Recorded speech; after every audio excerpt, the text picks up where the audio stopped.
ونستعينه ونستغفره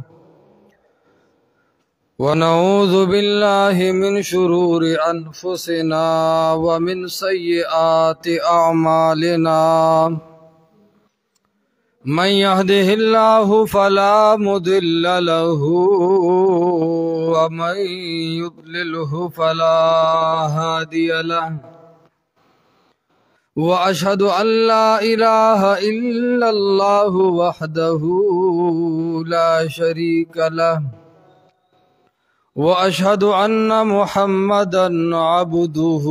ورسوله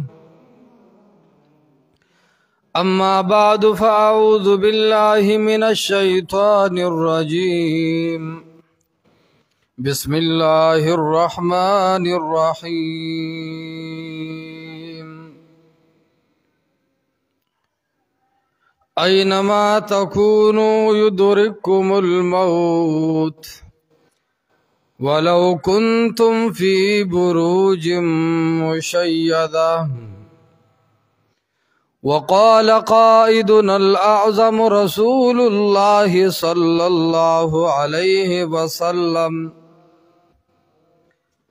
إني أرى ما لا ترون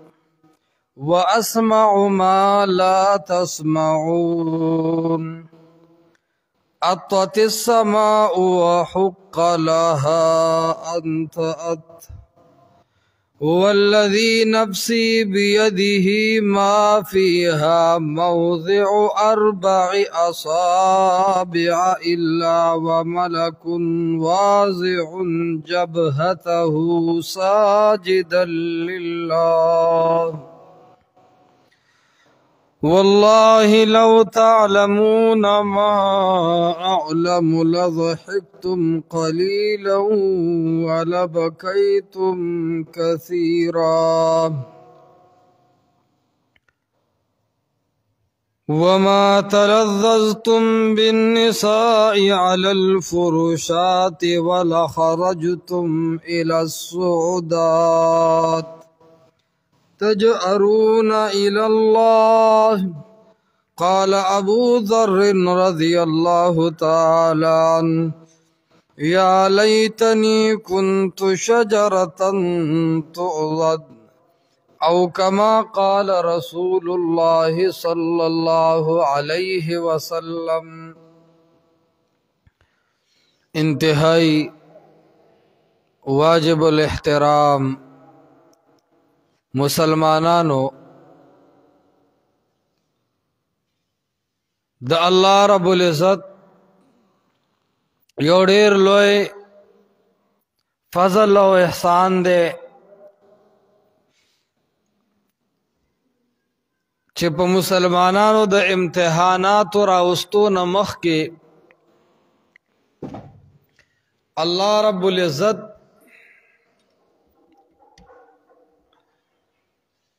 مسلمانانو ته لار ښودلې ده. مسلمانانو ته د هغې د راروان امتحان په باره باندې متعلق خبر ورکړی دی چې که ای مسلمانانو تاسو د الله رب العزت د دین منون کې او تابعدار جوړ نشه نو پتاسو سم مراحل راتلون کی دی داغین اول مرحله دا برزخ التب بیا ناکام شه او جاړه با دیو پیغمبر پاک صلی اللہ علیہ وسلم په خپل ارشاداتو کې دا خپل امتیان ډیر زیات پویا کړي او سمجاو کړي دي او مقصود ورکې داوي چې سبا دا خلق داونه وي چې یاره مونږ ته خو څوک د بیان کوونکی نه و راغلی نو الله سبحانه وتعالی یو لاریب کتاب راولېږو قرآن کریم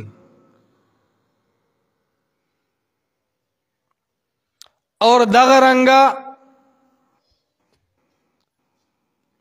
پیغمبر پاک صلی الله علیه وسلم راولېږو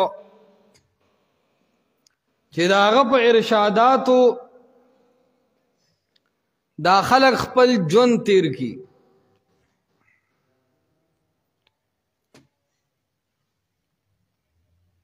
نو کله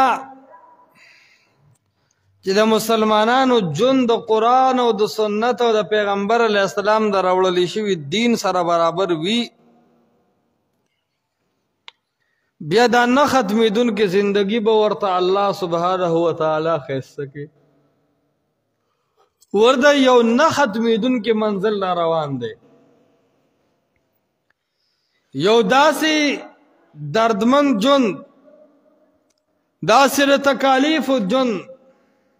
چې پیغمبر علیه السلام یو ځلې ابو ذر رضی الله تعالی عنه ته تذکره کوي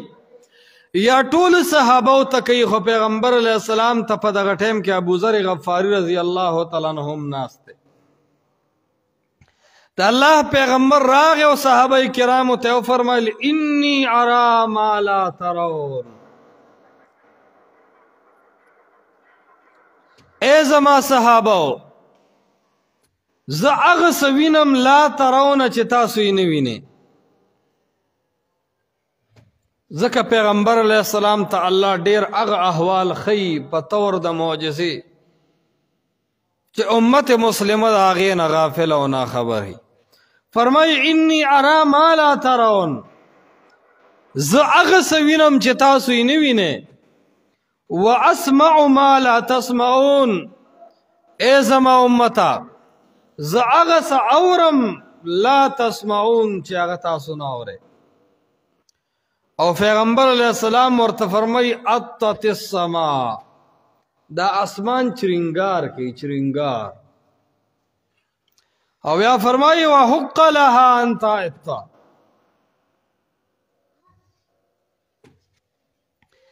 اسمان تدا حق هم حاصل چې دی چرنگارو کی ولی پیغمبر علیہ السلام فرمای والذی نفسی بیده فاغه ذات میرے قسم وی د چا قبضه او اختیار کې چې زما صاد او زما روح ده ما فيها موضع 4 اصابع پدې زمکه او اسمان کې د سلور غوتو برابر ځای نشتا خالی ځای پکې د سلور غوتو برابر نشتا الا وملك واضع جبهته ساجدا لله مگر اسمان کې چې هر ځای ګوري فرشتہ دا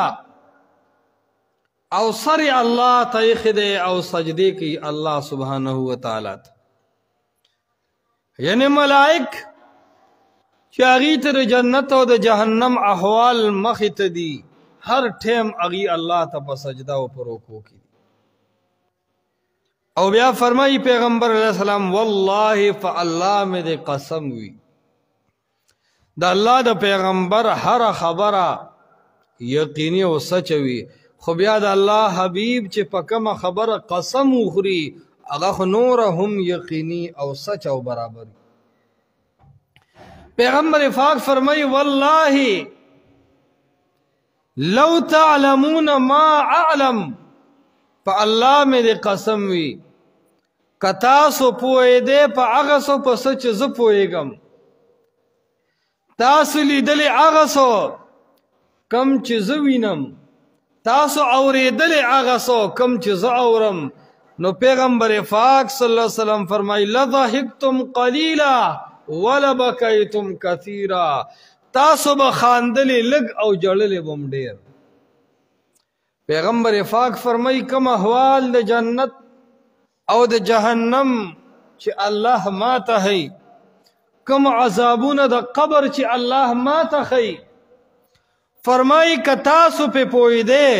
لضحکتم قلیلا ولبکیتم کثیرا، خاندلی به مو لږ وې ژړلې به مو ډېر وې. چې کله پیغمبر علیه السلام دا وفرمایل نو بیا فرمایي وما تلظظتم بالنساء علی الفروشات، اور که تاسو د آخرت د سختو نه د قبر د سختو نه خبر شوئ، تاسو به د زنانو سره ښایسته د لذت خبرې او ژوند پرېږدئ. د دنیا ژوند به تاسو ته هسې ګپ شپ ښکاري شي، د دنیا د ژوند نه به ستاسو زړونه تور شي. خو کاش که تاسو کې د آخرت هغه احساسات وې کم چې ما سره دي.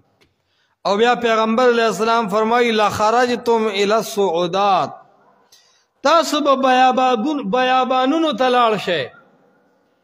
او په بیابان کې به تمام دنیا پرېږدئ، صرف د خپل یو رب تذکرې، د یو رب محبت، د یو رب عبادت به شروع کړئ. اور بیا پیغمبر علیہ السلام فرمائی تجعرون الی اللہ، اللہ طرف تا با منڈے واخے، اللہ با یادوے چرے با دا دنیا پا محبتونو مشغول نشے. خو اے زما امت مسلمہ تاسو خبر پورا نئے. کل چدا حدیث ابو ذر غفاری رضی اللہ تعالیٰ عنہ ووردو نو فرمائی یا لیتنی کنت شجرتا تعضد، وی افسوس چې زه یو بوټی وی یو ونه وی تعضد کټ شوی وی وینو خوړلی وی نوم مې نه وی. ابو ذر غفاری رضی اللہ تعالی عنہ کې دومره د آخرت یاد دی، دومره د الله نه ویره ده، دومره د قبر د عذابونو نه ویره ده، دومره د جهنم د عذابونو نه یره ده، دومره د الله د ملاقات او د بخابخ کېدو نه یره ده چې د ابو ذر غفاری رضی الله تعالی عنہ غونده شخصیت وی یا لیتنی، ہے افسوس دے مالا کنت شجرتا تعضد، افسوس چې زه یو ونه وی چې کټ شوی وی خبره مې ختم وی، د دغې سختو مراحلو سر زما مخ نه وی. نو چې ابو ذر غفاری رضی الله تعالی عنہ سره دومره غم دی نو ما او تعالی غم پکار دی که نه دی پکار؟ لوی غم مونږ له پکار دی. د دنیا مینې د دنیا محبتونه پرېښودل دي اور د آخرت طرف ته خپل ځان متوجه کول دي. نن مسلمان بېشکه دنیا د پاره ډېر څه کوي، لیکن د آخرت یاد اور د آخرت تیاری زمونږ ستاسو نه بالکل پاتې دی او د هغې نه مونږ تاسو غافل یو. نو عرض مې دا کو چې پیغمبر علیه السلام په دې خپلو تعلیماتو کې دا امت ډېر ویښ کړی دی. پیغمبر علیہ السلام سپریخی ندی چې گنی مونږ ته د نور دین ضرورت راشي، خو پیغمبر علیہ السلام یو قانون راوړلی د قرآن او د سنت په شکل او مسلمان ته د دې خبرې تعلیم ورکړی دی چې اے مسلمانه ستا دا قانون قرآن او سنت خپل کا، په دې باندې به ته خلاصېږې، ستا د نجات بله لاره نشته. صرف د دنیا دپاره مه ګرځه، صرف د دنیا مینې او محبتونو پسې مه کېږه، د آخرت تیاری طرف ته هم متوجه شه. موږ تاسو وګورو په کم سړي باندې چې مرګ الله رب العزت راولي نو د مرګ دوران کې طریقه څه وي؟ هغه ډیر زیات دا غواړي چې کاش ما د آخرت تیاری کړې وي، هغه ډیر دا غواړي چې یاره ما د الله د رضا دپاره دا ژوند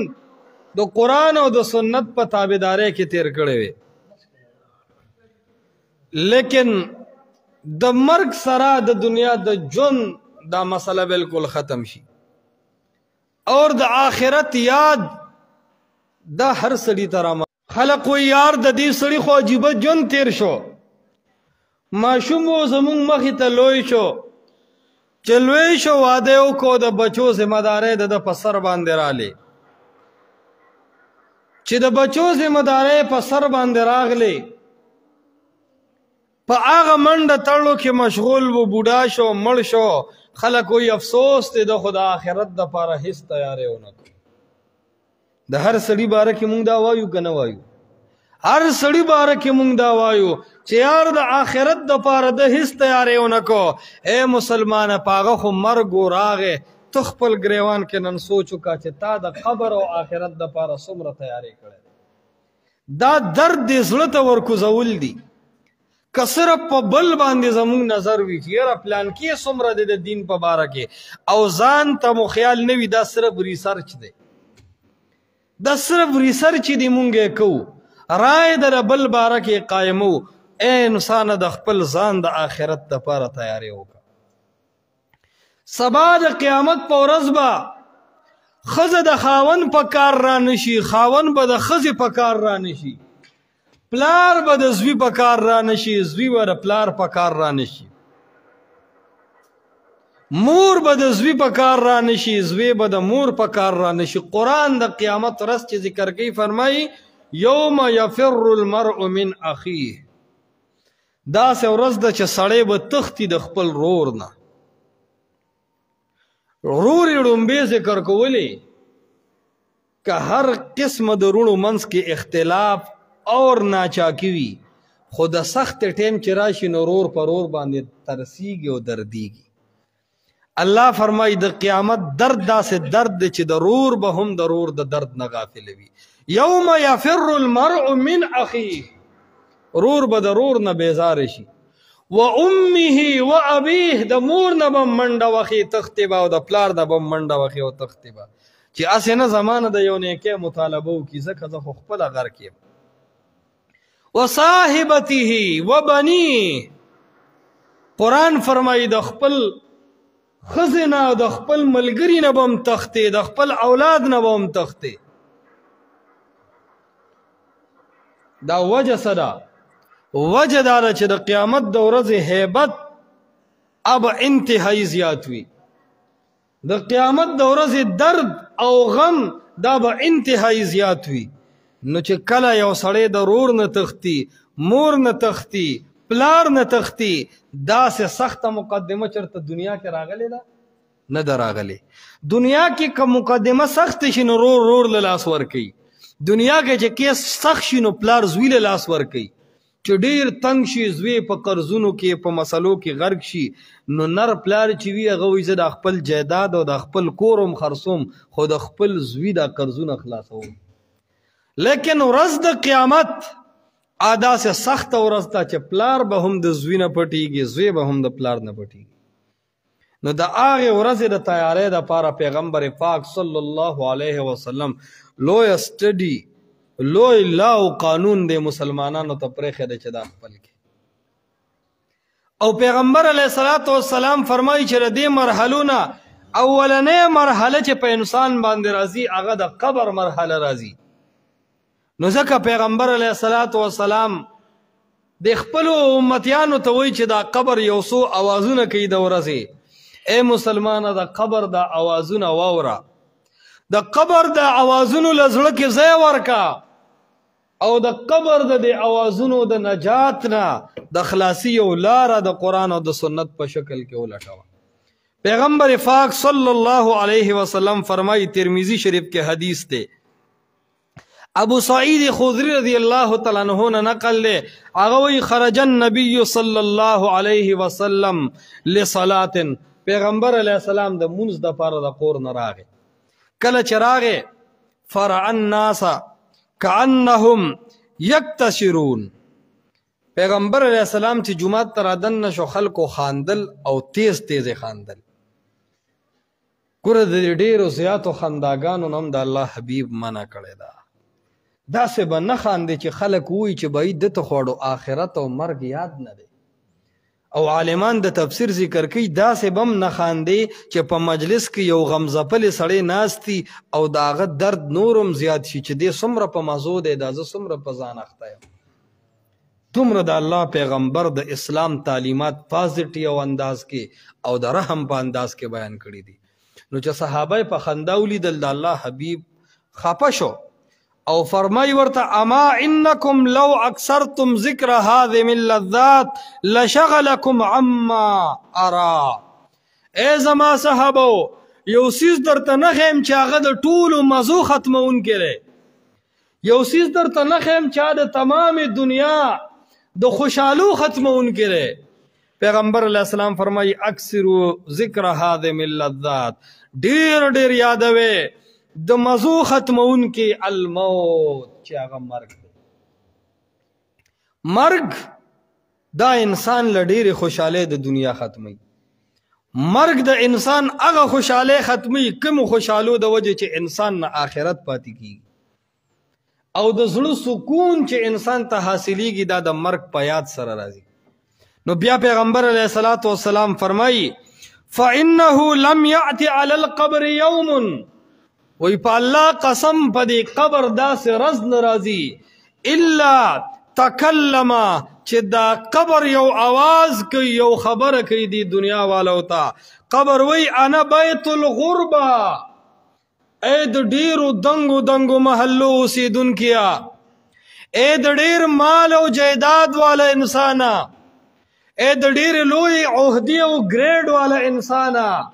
انا بیت الغربه، زد غربت او د یوازیوالی کور یم. انا بیت الغربه، زد غربت کور یم. تو که ډیر لوی مالدار او لوی افسر یې خو په خیستا او په قیمتي لباس کې قبر ته ځې که صرف په کفن کې قبر ته ځې؟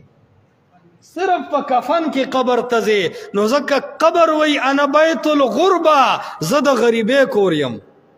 ستا مال به تا زمان اخلاص نکی، ستا دولت به تا زمان اخلاص نکی، ستا اعلی اعلی ڈگری و عہدی به تا زمان اخلاص نکی. انا بیت الغربه، مال چې کله راشي بیا به زما په خېټه کې د ډیرو لویو لویو دولتونو مالک او په پردي کندر کې اوسیدونکي غریب یو شان زما جوله کې پروتي. کډیر مالدار دے سپین کفن کې قبر کې پروت دے، کپردی کندر کې اوسیدونکي غریب سړی دے هم په سپین کفن کې په دې قبر کې پروت دے. انا بیت الغربه، قبر ټول سره یو شان سلوک کی. د مالدار په کمیس کې هم جیب نه دی لګولې او د غریب په کمیس کې هم جیب نه دی لګولې. بس د جیب خبره دنیا سره ختم شو، اوس د آخرت معامله شروع شو. او بیا پیغمبر علیہ السلام فرمائی دا قبر یو आवाज کوي انا بیت الوحده، زه د یوازیوالي کور یم. ډیره ښایسته بیبي وي د انسان، لیکن هغه ور سره قبر ته څوک پرېږدي؟ اندوان چم کله مړی سیزي نو وي ښځه ورله په رسو وتړي بیا هغه سړی وسیزي. هغې هم دا منلې ده چې انا بیت الوحده، قبر د یوازیوالي کور دی. دې کې دویم ملګری نه چلیږي. دویم ملګری کېده نو هغه عمل دی. بیا قبر आवाज کوي انا بیت التراب، اے د آدم بچیا زه د خاورو کور یم. دلته سیمټونه نه لګي. خلک چې دنیا کې ډېر اسراف کوي نو قبر ورته پوخ کړي. بس تا د خلکو یو مینه ده کني د پیغمبر علیه الصلاۃ والسلام د قبر په خولو نه کلکه منع فرمایلې ده. او تاسو که د سعودي عربو ځمکې ته لاړئ اول ته مو وکتل نو جنت البقی چې ووینې هغې کې ټول صحابه کرام دفن دي، خو په جنت البقی کې به تا ته داسې قبر میلاو نشي چې هغه قبر سیمټي او پوخي. که څنګه حاجي صاحب یو قبر به تا ته میلاو نشي چې هغه پوخي، بلکې د پیغمبر علیه الصلاۃ والسلام خپل قبر مبارک چې دننه وګورې نو هغه هم کچه دی، څه سیمټ وغیره پې نه دي لګېدلي. اور زوان کدا قبر په خول د ثواب کار وي، والله د سعودي عربو خلک په دین دومره مین دی، په دین دومره دنیا تقسیموي چې په الله قسم د پیغمبر علیه السلام قبر به د سرو زرو نه جوړ کړ. بهرحال دا قبر आवाज کوي انا بیت التراب، زه د خاورو کور یم. ما سره خانی نه چلیږي، ما سره نوابی نه چلیږي، ما سره ډیګری نه چلیږي. زه انسان سره یو معامله کوم، بس هغه معامله به تا سره کیږي. بیا فرمای انا بیت الدود، زه د چینجو کور یم. او هر انسان باندې دا چینجی مسلط کیږي. څومره ښایسته بدن دی، د علاج دپاره د کینسر نه د بچ کولو دپاره د خطرناکو بیمارو نه بچ کولو دپاره تا رنگ رنگ دوايانې کولې د حسن دپاره تا ناشنا لباس اچو قرآن حدیث فرمائی انا بیت الدود زد چنجو کوریم دا خیسته بدن بدی چنجی غار غار کی ہر اڈو کے بدی دا بل اڈو کی نا ہر اندام بدی دا بل اندام نا دا چنجی بخپل خلو کی جدا کی بیا پیغمبر علیہ السلام فرمائی کله چې ستاسو دا حال دے نو مرگ ډیر یاد کې او د دنیا په محبتونو کې ډیر مور نه نوځي دنیا بستاسو نه آخرت پاتی کی د دنیا محبتونه با ستاسو لپاره نقصان ده شي اے مسلمانانو د آخرت طرف ته توجه پیدا کی نن ته وګوره مسلمان د دنه آخرت بالکل یې ده د ژوند د آخرت د تیارې د پاره نشو د ژوند صرف او صرف د دنیا د پاره شو سنت کیا نه کړي سنت د ژوند صرف او صرف د دنیا د پاره شو د ژوند کې دته الله یاد نشو د په ژوند کې دته د الله سبحانه و تعالی مینا وردن نشوا د په ژوند کې د الله رب العالمین اغیر د دزلت وردن نشوا نو دا انسان هیڅ انسان نشو لکه دنیا ته هم راغلی یو د دې مقصد د پاره چې خپل رب رضا کو خپل رب سکو رضا کو نو چې کله د دې دنیا نه لاړ شو او رب رضا نو دا جون څه جون شو لکه مونږ تاسو ګورو دوبه ته یو سړی زوی ولېږي او ډېرې خرچې پې وکړي کله په ازاده ویزه م ولېږي شپږ کال هغه تېر کړي او تش تور راشي د ټیکټ پیسې ورپسره نه دي ورپسې له دې ځای نه ولېږي او راشي دا خلک خپوي که خوشحالي ولې خپوي وایي کم مقصد لم چې لېږلی او هغه مقصد یې ادا نه کړو هغه مقصد نو چې د دنیا په نقصان خلق دومره خپوي چې خفقان کوي چې کم مقصد تم لېږلی او هغه مقصد ادا نشو که مونږ د الله دربار ته لاړو او هلته چې کم مقصد او هغه مقصد ادا نشي نو زمونږ د خفقان به څه انتها او ابتدا وي دې د وجې نه خپل رب سره تعلق کلک قایمول دي د خپل رب سره پوره واسطه جوړول دي د ژوند کې بېشکه بچو له رزق وګټه په دې ژوند کې بېشکه حلاله کمایو کا دې ژوند کې بېشکه ښکلی کور جوړ کا خو اے مسلمانه په دې ژوند کې هغه نه ختمېدونکي ژوند دپاره هم څه تیاري وکړه په دې ژوند کې د آخرت دپاره هم څه تیاري وکړه په دې ژوند کې د خپل رب سره د تعلق دپاره هم څه لار کولاو کا او اے مسلمانه تا ته څه پته ده کله چې دا انسان مړ شي او خلق ترا روان شي نو قرآن په دې خبره باندې گواه د انسانان یو افسوس کوي چې کله د جهنم عذابونه وویني او کله د قبر عذابونه وویني دی وی ارجعونی ارجعون رب ارجعون رب ارجعون اے زما رب ما واپس کا اے زما رب ما واپس کا لعلی اعمل صالحا فيما ترکت الله ما نه چې کم ژوند تیر شوی دی رب نور به زه ښایسته عمل کوم رب ستا به تابعدار یم رب د محمد مصطفی صلی الله علیه وسلم د طریقو به تابعدار یم خو اے الله ما واپس کا ما واپس کا الله فرمایي کلا د دنیا د جیل نه واپسی نشته نو د آخرت د جیل نه واپسی څنګه کیدی شي د دنیا جیل ته چې خلک ورشي نو تکړه تکړه خلک ځان سره کی خو بیا هم چې قانوني طور هغه ګیر وي نو د دنیا د جیل نه خلاصېدی نه شي نو څوک چې د رب په جیل کې راګیر شي هغه به څنګه خلاص شي نو عرض دا دی د پیغمبر پاک صلی الله علیه وسلم د راتلو او د دې 13 سپارې قرآن د راتلو مقصد دا دی چې په دې تمامو انسانانو باندې یو نه ختمېدونکې ورځ را روانه ده هغې ورځ دپاره اصل تیاری مسلمان ته پکار دی اور تیاری داسې نه کیږي چې مونږ صرف په جماعت کې د رب بندگان یو جماعت کې مونږ ته رب هم یاد وي جماعت کې مونږ روکو هم الله ته کوو جماعت کې مونږ سجدم الله ته کوو خو چې جماعت نه بهر شو بیا که غلا مقرازی په غلا ناراسته نه کو، که د غیبت مقرازی په غیبت ناراسته نه کو، که د زنا مقرازی په زنا ناراسته نه کو، که د بل د ظلم کولو مقرازی د ظلم باندې ناراسته نه کو. دا د آخرت تیارې نه دی. د آخرت تیارې دا دی چې په دې مانځه کې د رب سره کمې وعدې وکړې، اوس په دغه وعدو د خپل رب سره کلک شه او ټینګ شه. اوس په دغه وعدو د رب سره کلک شه او د الله سبحانه وتعالی د هغه لوی ورځې د ملاقات د هغې تیارې کوه. څومره چې رب وس درکړی دی د هغه آخرت دپاره تیارې وکړه. چاته به الله ډېر مال ورکړي، په دغې مال سره د هغې آخرت تیارې وکړه. چاته به الله رب العالمین علم ورکړي، په هغه علم سره به هغه د آخرت تیارې کوي. خو د هر مسلمان دا ذمہداري ده، د هر مسلمان دا ذمہداري ده چې د آخرت تیارې